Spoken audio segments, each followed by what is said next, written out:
전능하사 천지를 만드신 하나님 아버지를 내가 믿사오며 그 외아들 우리 주 예수 그리스도를 믿사오니 이는 성령으로 잉태하사 동정녀 마리아에게 나시고 본디오 빌라도에게 고난을 받으사 십자가에 못 박혀 죽으시고 장사한 지 사흘 만에 죽은 자 가운데서 다시 살아나시며 하늘에 오르사 전능하신 하나님 우편에 앉아 계시다가 천리로서 산자와 죽은 자를 심판하러 오시리라.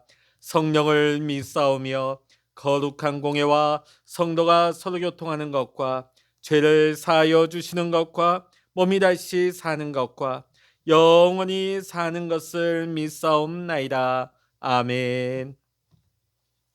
찬송가 399장입니다. 찬송 399장입니다.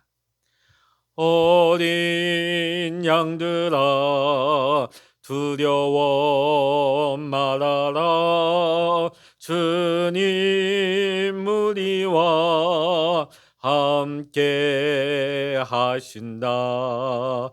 하늘과 땅에 모든 권세로 그 양떼들을 항상 지키신다. 오직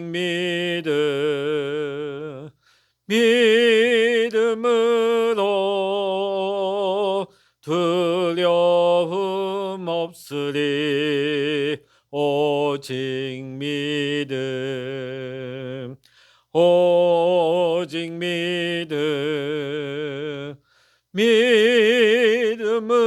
믿음으로 두려움 없으리. 오직 믿음. 어린 양들아 두려워 말아라. 주가 내 갈 길 인도하신다. 마라의 숨을 달게 하신 주 그 동산에서 피땀 흘리셨네. 오직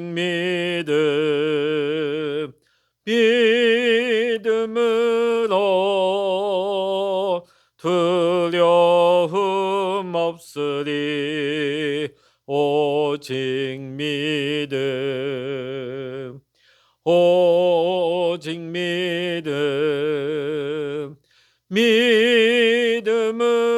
믿음으로 두려움 없으리.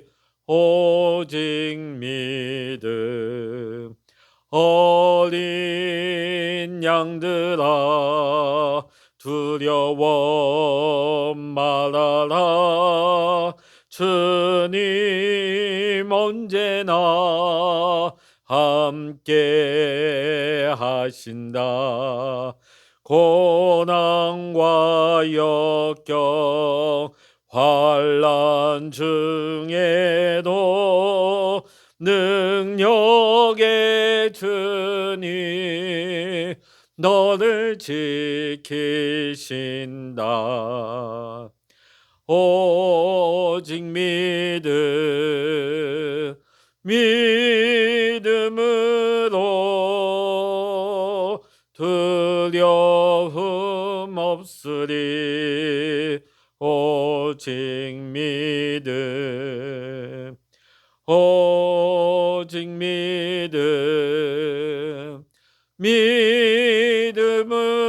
믿음으로 두려움 없으리. 오직 믿음. 아멘.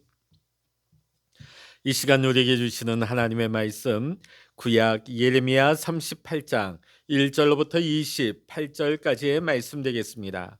구약 성서 1114면 예레미야 38장입니다. 같이 읽겠습니다.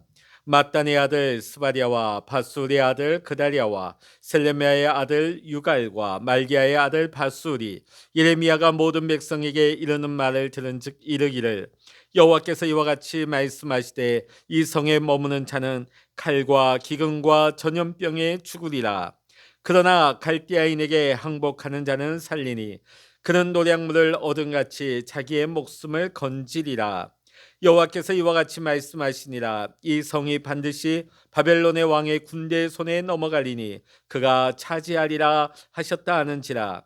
이에 그 고관들이 왕께 아뢰되 이 사람이 백성의 평안을 구하지 아니하고 재난을 구하오니 청하건대 이 사람을 죽이소서. 그가 이같이 말하여 이 성에 남은 군사의 손과 모든 백성의 손을 약하게 하나이다. 시드기야 왕이 이르되 보라 그가 너희 손 안에 있느니라. 왕은 조금도 너희를 거스를 수 없느니라 하는지라. 그들이 예레미야를 끌어다가 감옥들에 있는 왕의 아들 말기야의 구덩이에 던져 넣을 때에 예레미야를 줄로 달아 내렸는데 그 구덩이에는 물이 없고 진창뿐이므로 예레미야가 진창 속에 빠졌더라. 왕궁 내시 구스인 에벤멜렉이 그들이 예레미야를 구덩이에 던져 넣었음을 들으니라. 그때 왕이 베냐민 문에 앉았더니 에벤멜렉이 왕궁에서 나와 왕께 아뢰어 이르되 내 주 왕이여 저 사람들이 선지자 예레미야에게 행한 모든 일은 악하니이다.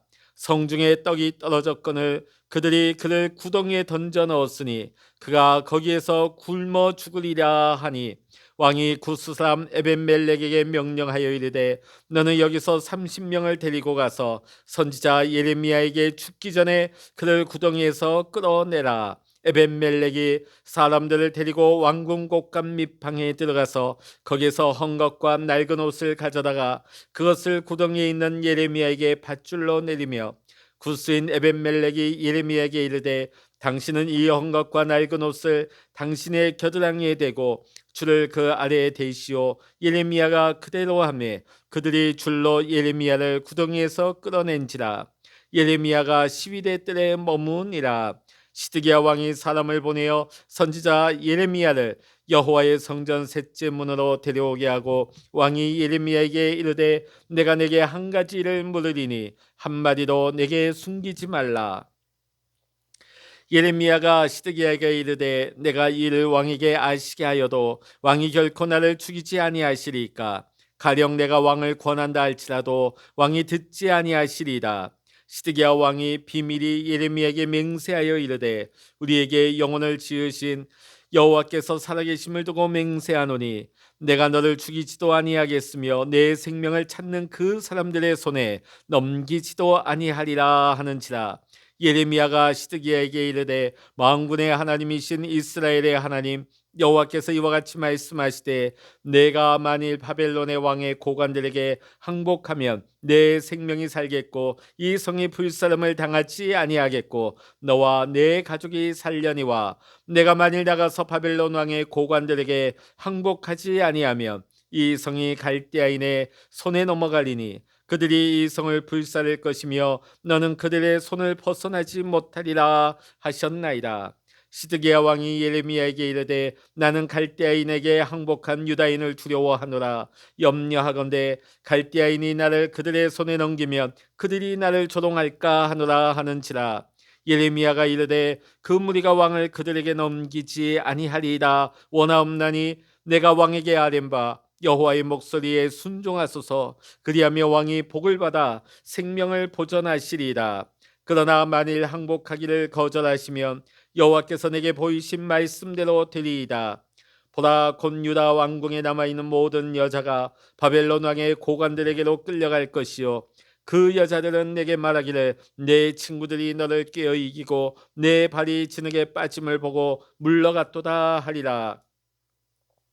내 아내들과 자녀는 갈대아인에게로 끌려가겠고 너는 그들의 손에서 벗어나지 못하고 바벨론 왕의 손에 잡히리라. 또 내가 이 성읍으로 불사름을 당하게 하리라 하셨나이다. 시드기야가 예레미야에게 이르되 너는 이 말을 어느 사람에게도 알리지 말라. 그리하면 내가 죽지 아니하리라. 만일 고관들이 내가 너와 말하였다 함을 듣고 와서 내게 말하기를 내가 왕에게 말씀한 것을 우리에게 전하라. 우리에게 숨기지 말라. 그리하면 우리가 너를 죽이지 아니하리라.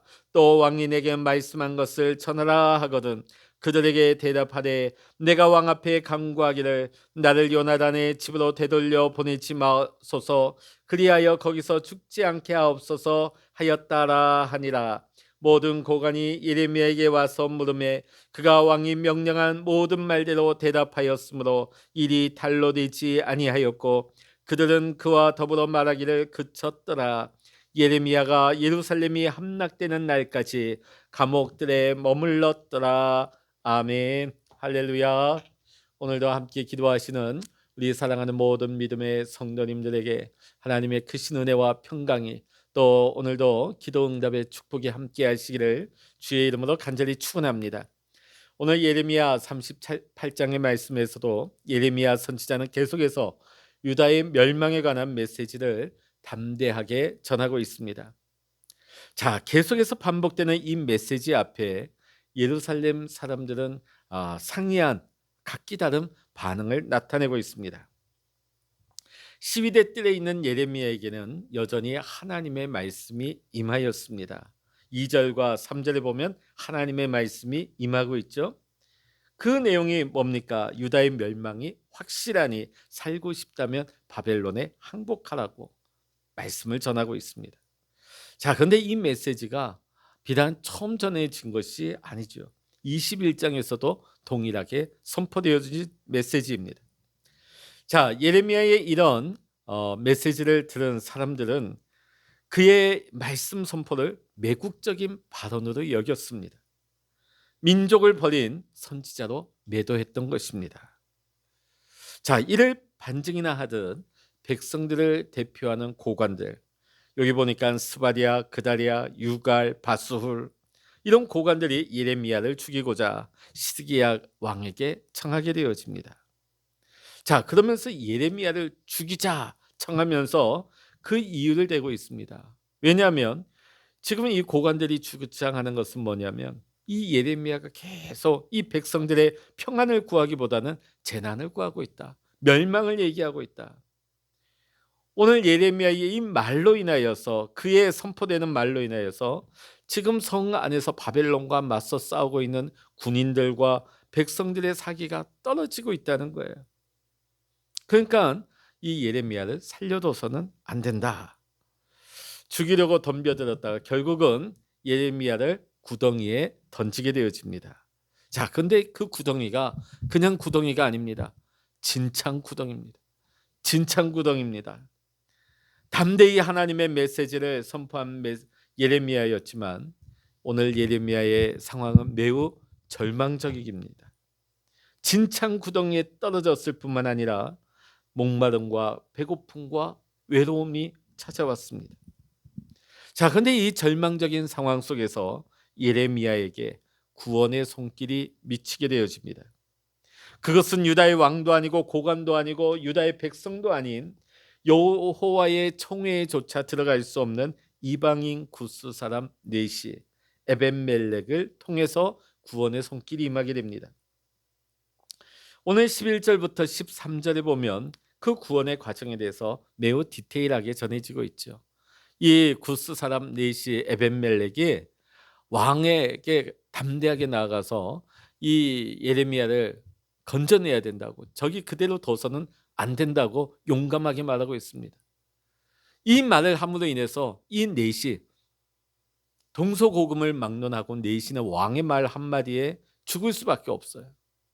왕의 그 모든 것을 옆에서 돕는 자였기 때문에 한마디로 종이었죠. 자, 왕의 비위를 거스르게 되면 죽을 수밖에 없는 그런 현실이었지만 그는 그것을 두려워하지 아니하고 시드기야 왕에게 나아가서 예레미야를 건져내야 된다고 청을 하고 있습니다. 결국 시드기야는 예레미야를 끄집어내라고. 그래서 오늘 에벤멜렉이 그 진창 구덩이를 찾아갑니다. 자, 그런데 여기 보면 구덩이에 있는 사람을 끌어내려면 뭐가 필요할까요? 밧줄이면 됩니다. 자, 근데 오늘 여기 말씀을 11절부터 13절에 보면 굉장히 그 구원의 과정이 디테일하게 상세하게 나타나 있는데요. 왕궁 곡간 밑방까지 가서 뭘 가지고 가느냐? 헝겊, 낡은 옷을 챙겨갑니다. 왜 그것을 챙겨갔을까? 밧줄을 잡고 올라오다 보면 그 밧줄에 의해서 자칫 예레미야의 몸이 상할까? 밧줄이 닿게 되는 그 겨드랑이 부분, 몸에 닿는 부위에 이 헌 옷가지를 덧대서 예레미야 선지자가 다치지 아니하도록 그것까지 생각하고 조심스럽게 배려를 하고 있는 것입니다. 오늘 이 말씀을 보면서 오늘 이 세상을 살아가고 있는 우리 그리스도인의 삶을 우리는 다시 한번 묵상하고자 합니다. 우리도 때로는 하나님의 말씀대로 하나님의 말씀에 순종하여 살아가지만 그 일로 인하여 공경에 빠질 때도 있고 그로 인하여서 손해를 보고 피해를 입을 때도 있습니다. 그러나 우리는 그것이 두려워서 뒤로 물러서거나 타협할 필요가 없습니다. 왜냐하면 구스 사람 넷이었던 에벤멜렉, 전혀 예상하지 못했던 인물이었죠. 전혀 예상하지 못했던 손길이었습니다. 구스 사람 넷이 에벤멜렉을 통하여서 세심하게 구원의 손길이 미쳤던 것처럼 오늘 우리가 하나님의 말씀에 순종하여서 하나님의 말씀을 지키다가 하나님 주신 사명을 감당하다가 때로는 공경 속에 빠지게 될 때 하나님께서는 섬세한 구원의 손길을 구원의 밧줄을 오늘 우리에게도 내려주시는 것을 우리는 믿어야 될 줄로 믿습니다. 오늘도 하나님께서 우리를 살피십니다. 우리를 구원하십니다. 우리를 그 시련의 구덩이에서 건져주시는 우리의 구원의 하나님으로 인하여 오늘도 담대하게 세상을 두려워하지 않고 세상에 타협하지 아니하고 하나님 주신 사명 힘있게 감당할 수 있는 말씀에 순종하며 살아갈 수 있는 우리 모두가 될 수 있기를 원합니다. 자, 이제 구덩이에서 빠져나온 예레미야가 시위대 뜰에 머물고 있을 때 이 예레미야에게 시드기야 왕이 만나자고 청을 해옵니다. 자, 만나자고 청해서는 비밀스럽게 맹세하면서 이 예레미야를 회유하고 있습니다. 왜 비밀스럽게 맹세를 했을까? 백성들의 시선이 있어요. 고관들의 시선이 있어요. 지금 예레미야를 향한 백성들과 고관들의 시선이 곱지 않죠. 앞날에 대해서 불길한 예언을 하는 예레미야에 대해서 좋은 감정이 있을 리가 없습니다. 자, 그런데 지금 상황이 다급한 시드기야 입장에서는 마지막까지 하나님의 음성을 듣고 싶었던 거예요. 그래서 비밀스러운 맹세를 합니다. 내가 너에게 약속하마.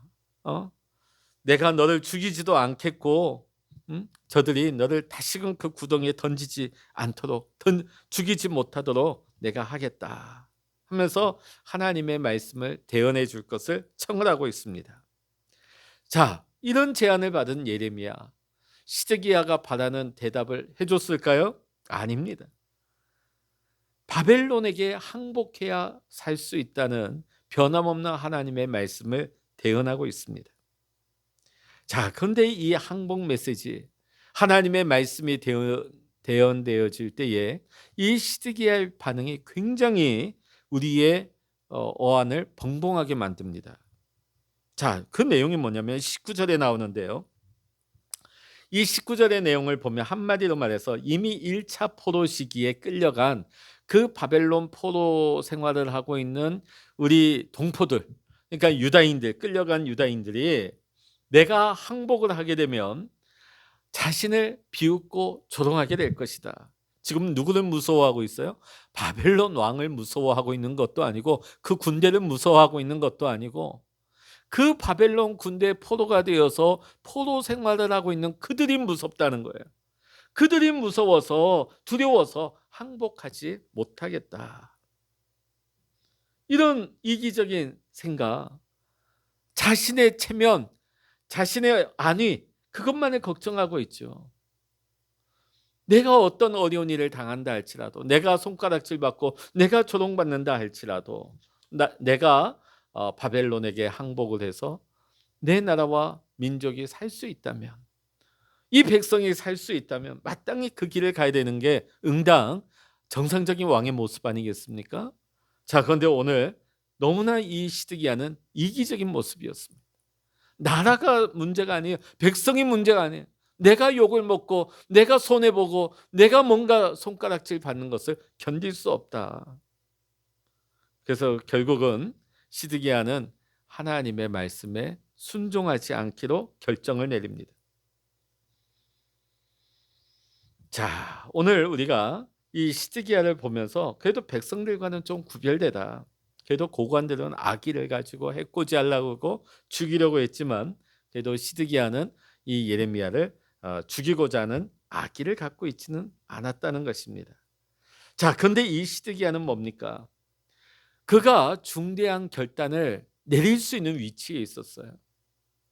그가 하나님의 말씀을 들었을 때에 그가 예레미야의 그 대언한 하나님의 말씀에 순종하면 나라를 살릴 수 있는 그런 위치에 있었습니다. 자, 그러나 그는 용기를 내지 못했어요. 유다를 구원하기 위해서 희생할 수 있는 용기나 결단도 내지 못한 무책임한 왕이었습니다. 하나님을 신뢰하는 믿음도, 아니, 말씀을 주신 하나님의 말씀에 순종하며 하나님께서 그를 지켜주시고 하나님께서 그를 인도해 주시겠다는 것을 예레미야가 말씀을 주었어요. 왕과 왕의 가족들 하나님이 지키시고 보호할 것입니다. 이 나라를 불사르지 않게 할 것입니다. 그러나 하나님의 말씀을 믿지 못하니까 순종하지 못하는 거죠. 그리고 백성들을 위해서 희생할 수 있는 용기도 없었고 결단도 없는 무책임한 왕의 모습을 볼 수 있습니다. 나라가 망하기 직전에 마지막으로 주어진 기회가 완전히 상실되어집니다. 이제 멸망만이 남게 되었습니다. 자, 오늘 28절 말씀 보면 오늘 성경의 말씀은 예루살렘이 함락된다는 복선으로서 이 28절이 마무리가 되고 있죠. 예레미야가 예루살렘이 함락되는 날까지 감옥들에 머물렀더라. 이제 얼마 남지 않았다. 이제 망한다. 망하는 날까지 예레미야가 이 시위대 뜰에 머무르게 된다는 것입니다. 자, 오늘 우리가 말씀을 보면서 시드기야와 고관들 또 유다 백성들, 그들은 예레미야를 통해서 뭔가 듣고 싶은 게 있었어요. 그게 뭡니까? 겉으로는 하나님이 우리에게 뭐라고 말씀하시더냐, 하나님이 우리에게 주시는 메시지가 무엇입니까? 그런 질문을 하긴 했지만 이미 그들 마음속에는 답이 정해져 있었어요. 그들이 원하는 방향, 평안, 바벨론에게 항복하지 않는 거, 이 환란이 없이 지나가는 거, 그 답이 딱 정해져 있는 거예요. 그들이 원하는 대로. 이때까지 수많은 거짓 예언자들은 그 코드에 맞춰서 그들이 원하는 말을 말해 주었습니다. 자, 그런데 예레미야는 하나님의 말씀을 그대로 대언했지요. 유다는 멸망할 것이다. 너희가 살고 싶으면 바벨론에 항복해라. 거기에 대한 반응이 뭡니까? 고관들과 백성들은 예레미야를 너무나 싫어했고 죽이고자 했습니다. 또 그 말을 들은 시드기야는 자기의 앞날만을 걱정을 했죠. 그러나 이러한 유다 사람들과는 달리 구스 사람 네시 에벤멜렉은 헝겊과 낡은 옷을 가지고서 위기 속에 있는 예레미야를 건지는 믿음의 결단과 용기를 발휘했다는 것입니다. 오늘 우리가 이 말씀을 보면서 오늘 이 세상이 우리 기독교, 우리 그리스도인을 향한 질문이 있습니다. 너희는 어떻게 생각하느냐? 교회는 어떻게 생각하느냐? 그런데 이미 답이 정해져 있어요. 그들이 교회의 말을 듣고 그들이 그리스도인들의 말을 듣고 그들의 생각을 바꾸고자 하는 것이 아니라 교회가 뭐라고 말하든지 간에 그들의 방향대로 맞추지 아니하면 기독교를 가리켜서 배타적인 종교다, 손가락질하고 비아냥거립니다. 그러다 보니까 오늘날 기독교와 오늘날 많은 교회들, 많은 목회자들, 많은 그리스도인들이 세상을 향한 입장을 나타냄에 있어서 중립적인 입장을 나타내고자 하는 경우가 많습니다. 세상의 욕을 먹지 않으려고, 세상의 손가락질 받지 않으려고. 가장 단적인 경우가 동성애죠. 동성애입니다. 목사님은 어떻게 생각하십니까? 교회는 어떻게 생각하십니까? 그런데 세상에 답은 정해져 있어요. 그러다 보니까 이것을 그냥 어중간하게 중간지대에서 말하는 경우가 많습니다. 앞으로 우리가 살아가게 될 앞으로의 세상, 앞으로의 우리의 시대는 우리가 하나님의 말씀을 지키고 하나님의 말씀을 전함에 있어서 이런 상황이 비일비재할 것입니다. 너는 어떻게 생각하느냐? 너는 어떻게 우리에게 말하느냐? 하나님이 뭐라고 하시더냐? 그러나 그들에게는 이미 답이 정해져 있습니다. 우리가 하나님의 말씀에 순종하여 하나님의 말씀대로 우리가 대언하고 하나님의 말씀대로 우리의 입장을 분명히 하게 되면 우리는 여러 가지 피해와 곤란한 상황, 또 사회로부터 배척을 당하게 되는 지금과는 비교조차 할 수 없는 그런 환란의 시대가 우리 앞에 도래하게 될지도 모릅니다. 그럼에도 불구하고 오늘 예레미야를 보면서 우리가 하나님의 말씀 안에 거하면서 하나님의 말씀을 전함에 있어서 우리가 하나님의 말씀을 따름에 있어서 한치의 두려움이나 물러섬 없이 하나님의 말씀 안에서 담대하게 서야 될 줄로 믿습니다. 세상이 자기들의 편에 서지 않는다고 손가락질하고 우리를 공격한다 할지라도 오늘 예레미야를 전혀 생각하지 못했던 구스 사람 넷이 에벤멜렉의 그 헝겊과 낡은 옷조각을 통하여서도 그 구덩에서 건져내신 하나님, 세상의 환난과 풍파 가운데서 하나님은 우리가 전혀 생각하지 못했던 사람과 못했던 방법으로 하나님은 우리를 그 환난 가운데서 지키시고 보호하시고 건지시는 줄로 믿습니다. 어제도 말씀드린 것처럼 세상을 두려워하지 말고 세상 편에 어중간하게 중립지대에 서서 세상의 눈치를 보는 것이 아니라 오늘도 하나님의 말씀 안에서 하나님의 편에 서서 십자가의 은혜에 우리가 굳게 서서 믿음으로 서게 된다면 우리는 하나님의 은혜와 하나님의 인도하신 가운데 이 환난 가운데서도 하나님이 우리를 건지시고 구원하여 주시고 우리를 통하여서 하나님의 말씀이 우리를 통하여서 하나님의 뜻이 이 시대 가운데 나타날 수 있도록 하나님께서 우리를 동행하여 주시고 인도하여 주시고 사용하여 주실 줄로 믿습니다. 이 마지막 시대에 굴복하지 아니하고 믿음 잃어버리지 않고 타협하지 아니하고 하나님의 말씀 안에서 하나님의 기쁨 될 수 있는 하나님의 편에 굳게 설 수 있는 저와 여러분 모두가 되시기를 주의 이름으로 간절히 축원합니다. 기도하시겠습니다. 할렐루야. 하나님 아버지, 오늘도 세상은 우리에게 계속해서 질문합니다. 세속적인 가치관에 협력하라고 세상의 흐름을 쫓으라고 우리에게 요구하지만은 또 오늘날 많은 사람들이 믿는다고 말하면서도 어중간하게 세상과 하나님 사이에서 중간 회색지대에 머물러 세상의 눈치를 보는 경우가 참 많습니다.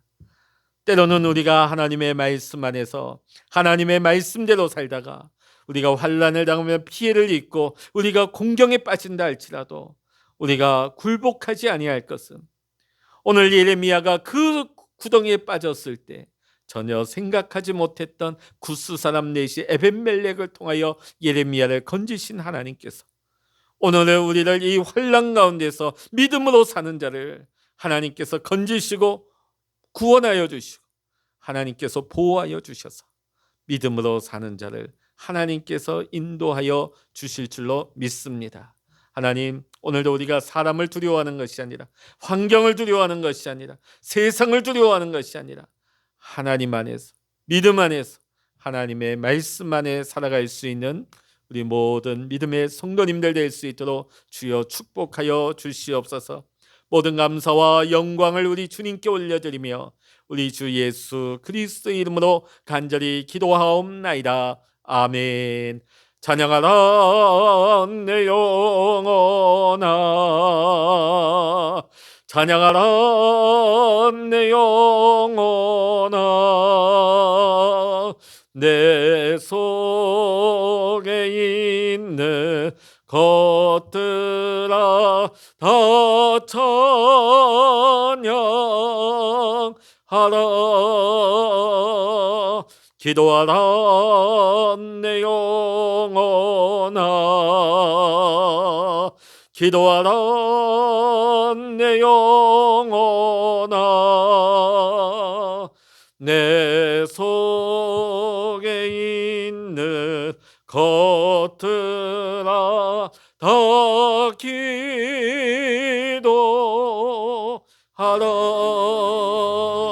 주여 일창을 합심하여 기도하십니다.